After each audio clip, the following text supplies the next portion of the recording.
Mario. It's hard to imagine a world without him. According to thetop10s.com, the most authoritative source on the internet, he's more recognizable than Mickey Mouse. But it wasn't always this way. After all, every hero has humble beginnings.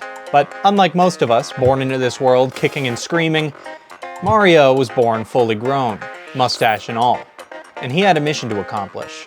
Nothing less than the resurrection of the gaming industry itself. Take a journey with me back to New Mexico, 1983, where a dejected American company called Atari is dumping thousands upon thousands of unsold cartridges into a landfill. Around 700,000 cartridges in all were disposed of, and the event marked the downfall of the colossus Atari that had dominated the American gaming industry for the past 6 years. That's where Nintendo comes in. A couple years before, hot off the heels of their wildly successful arcade game Donkey Kong, the team at Nintendo were ready to make some big-time money moves. Hiroshi Yamauchi, then the president of Nintendo, decided that it was time for the company to make their own console. He wanted the design to be simple and accessible to consumers. He didn't entertain anything past the idea of an 8-bit cartridge-based console. In 1983, the same exact year that Atari collapsed in America, Nintendo launched their first console in Japan, called the Famicom. The Famicom did extremely well in Japan, but Nintendo still lost millions early on due to some graphics chips issues. It wasn't an issue that affected every console, but Nintendo decided to do a full recall of every single console anyway, and once they had fixed the issue,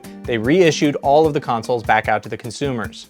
Despite this early loss, it did establish that Nintendo had a commitment to quality in a way that bolstered their reputation. Despite these early troubles, Nintendo had a leg up on their competition. Unlike the American market, the Japanese video game market was doing pretty much fine, and Nintendo had already made their profit in America with their arcade game Donkey Kong years prior. Yamauchi's take was that Atari collapsed because they gave too much freedom to third-party developers and the market was swamped with rubbish games. So with everything happening, Nintendo saw a clear opening in a collapsing market of games which paid no special attention to craftsmanship or good gameplay. To appeal to the North American market, they decided to rebrand the console, from the Famicom to the Nintendo Entertainment System, or NES, the name you probably know it by.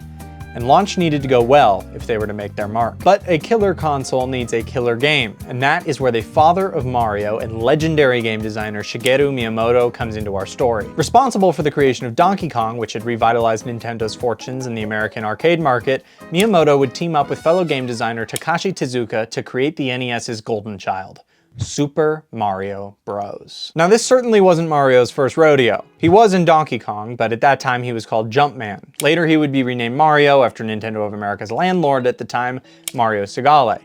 The ultimate success of the NES's North American rollout was dependent upon a Herculean effort by Nintendo of America's employees. Nintendo of America was nowhere near the well-oiled machine that their Japanese counterpart was. Donkey Kong was under their belt, but distributing a whole console, that was unprecedented. Knowing that they had to be strategic, Minoru Arakawa, Nintendo of America's president, decided to start the launch in New York City with a $50 million budget. Getting retail space in the big American stores was quite the challenge because nobody wanted to distribute a video game console after everything that had happened with Atari. Arakawa risked everything. He offered to handle store setup, he offered to handle marketing, and he even told the retailers that he would be willing to accept returns on any piece of unsold inventory. The team at Nintendo of America managed to make it work, and they succeeded in New York. By September of 1986, the NES was available across the United States, including a version bundled with Super Mario Bros. Super Mario Bros. Was an absolute game changer. Today we take platformers for granted, but this style of gameplay was invented by the Mario team. Miyamoto also infused story into the game, albeit a very, very simple story, but a story nonetheless. Players could see themselves in Mario when they played the game. There were clear goals, there were fun challenges, fun power-ups, cool enemies like Goombas, Koopa Troopas, and of course Bowser.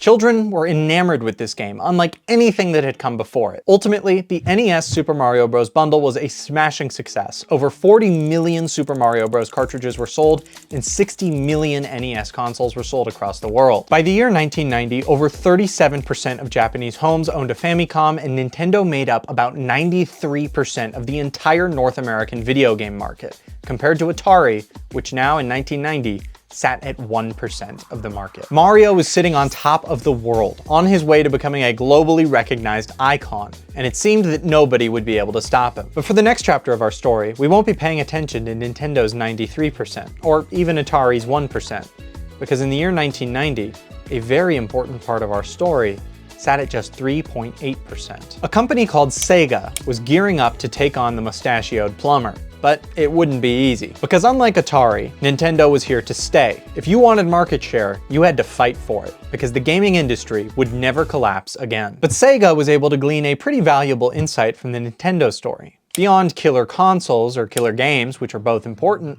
what Sega realized is that a gaming company needs a killer character. Nintendo had theirs. Mario. So how could Sega compete? Tune in next time on Diplomatic to find out, even though you definitely know who the character is because he's very popular and there's a lot of movies about him and very popular games, but it doesn't matter. Check out the previous installment of this video, How Donkey Kong Saved Nintendo, if you haven't already, and I will see you in the next video. Goodbye.